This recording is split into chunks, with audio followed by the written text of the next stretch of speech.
सैफच्या शरीरामधून काढलेल्या लोखंडी चाकूच्या तुकड्याचा एक फोटो समोर आलेला आहे। डॉक्टरांनी शस्त्रक्रिया करून चाकूचा तुकडा बाहेर काढला। पाठीमधून 6.35 सेंटीमीटरचा चाकूचा तुकडा बाहेर काढण्यात आला।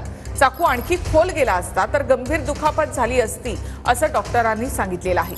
तर सध्या सैफ अली खान याच्या प्रकृतीमध्ये सुधारणा आहे। सैफला आयसीयू मधून आता विशेष कक्षामध्ये शिफ्ट केल्याची माहिती डॉक्टरांनी दिली आहे। तर आरोपी सैफच्या घरामध्ये जातानाचा हा सीसीटीव्ही आहे। रात्री साधारणतः 1:37 हा आरोपी सैफच्या घरामध्ये शिरला, तर रात्री 2:33 हा आरोपी बाहेर निघाल्याचं सीसीटीव्ही फुटेजमध्ये दिसत आहे। सैफ अली खानवर झालेल्या हल्ला प्रकरणात एका संशयिताला पोलिसांनी ताब्यात घेतलं। सिमिलर त्या सीसीटीव्ही फुटेजमध्ये असलेल्या सिमिलर दिसणाऱ्या व्यक्तीला सध्या चौकशीसाठी आणलं गेलेलं आहे। तो संशयित म्हणून त्याला अटक केलं गेलेलं आहे। जो काही आरोपी आहे त्याला विविध सीसीटीव्हीच्या मार्फत त्याला ट्रॅक केलं जातंय आणि त्याची मूवमेंट ही लक्षात येते, त्यामुळे लवकरच तो देखील पकडला जाईल।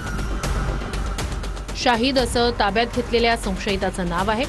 संशयिताची मुंबई पोलिसांकडून चौकशी सुरू आहे। सूत्रांच्या माहितीनुसार ताब्यात घेतलेला संशयित आरोपी हल्लेखोर नाहीये। सैफ अली खानच्या इमारतीतील नवा व्हिडिओ समोर आलाय। आरोपी इमारतीत जातानाची दृश्य सीसीटीव्हीत कैद झाली आहेत। नव्या व्हिडिओत चेहरा झाकून आरोपी इमारतीत प्रवेश करताना दिसतोय। मध्यरात्री 1:37 आरोपीनं इमारतीत प्रवेश केला, तर मध्यरात्री 2:33 आरोपी इमारतीतून खाली उतरल्याचं पाहायला मिळतंय। काल आरोपीचा इमारतीच्या पायऱ्या खाली उतरतानाचा एक सीसीटीव्ही समोर। आरोपीची ओळख पटवण्यासाठी पोलीस खान कुटुंब आणि घटनास्थळी उपस्थित असलेल्यांची मदत घेणार आहेत। ताब्यात घेतलेल्यांची ओळख पटल्यास पोलीस त्याला अटक करणार आहेत। अभिनेत्री करीना कपूरचा जबाब नोंदवला जाण्याची शक्यता, घटनेबाबत अधिक माहिती घेण्यासाठी जबाब नोंदवला जाण्याची शक्यता असल्याची सूत्रांची माहिती आहे। सैफच्या घरात आरोपीचा जबरदस्तीनं शिरण्याचा कोणताही प्रयत्न दिसत नाही अशी सूत्रांची माहिती आहे। सैफच्या घरी किंवा घराबाहेर कुठेही सीसीटीव्ही नाहीये। आरोपीचं फुटेज इमारतीच्या पायऱ्यांजवळील कॅमेऱ्यातून मिळवल्याची सूत्रांची माहिती आहे। हल्लेखोराला कर्मचाऱ्यांपैकी कोणी घरी प्रवेश दिलाय का याचा शोध सुरू आहे। घटनेच्या काही मिनिटांआधीच करीना घरी परतली होती अशी सूत्रांची माहिती आहे। 3 महिला नोकर, 1 पुरुष नोकरासह करीनानंही हल्लेखोराचा सामना केल्याची सूत्रांची माहिती आहे। सैफला रुग्णालयात नेत असतानाच हल्लेखोर पळ काढण्यात यशस्वी झाल्याची सूत्रांची माहिती आहे। सैफच्या शरीरातून काढलेल्या लोखंडी चाकूच्या तुकड्याचा फोटो समोर आलाय।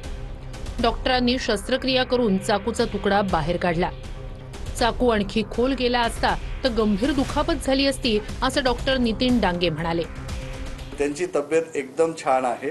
त्यांना आज मी चालवलं, तर काही प्रॉब्लेम नाही चालण्यासाठी। फक्त पाठीमध्ये खोल जखम असल्यामुळे इन्फेक्शनचे चान्स असून पाणी तिथून पाठीतलं जे पाणी येत होतं ते रिपेअर केल्यामुळे त्यांना बेड रेस्ट सांगितलेली आहे। म्हणून आम्ही त्यांना आईसीयू मधून आज स्पेशल रूम मध्ये शिफ्ट करत आहोत। 6-7 साल का उनका जो लड़का है तैमूर है, शायद उसका नाम, हाँ, उसके साथ वो वॉक इन किए हैं with so much of this. He is a real hero that way. फिल्मों में हीरोगिरी करना वो सब ठीक है, बट ये घर में आपके ऊपर कोई अटैक हो रहा है एंड आप as a hero you have actually acted and you have come out. सैफच्या शरीरातून काढण्यात आलेल्या हेक्सा ब्लेडचा तुकडा पोलिसांनी ताब्यात घेतला। लीलावती रुग्णालयात डॉक्टरांनी शस्त्रक्रिया करून हेक्सा ब्लेडचा तुकडा बाहेर काढला।